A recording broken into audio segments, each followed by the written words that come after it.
প্রিয় বন্ধুরা, দেখেন অসাধারণ দৃশ্য। আসছিলাম আমার এক বড় ভাইয়ের খামারে। দেখেন কি সুন্দর হরিণ পালতা আছে।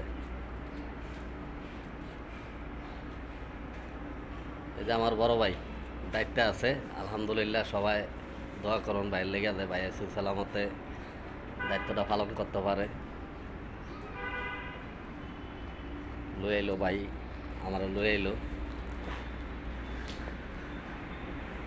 দেখার জন্য, লয়ে এলো ভাইয়া আমারে।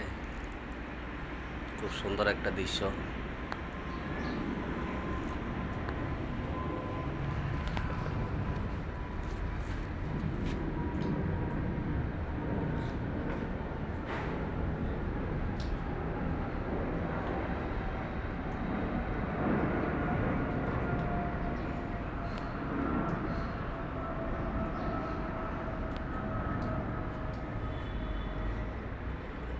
এই চারটি, হ্যাঁ, তো ছোটো ছোটো এখনো।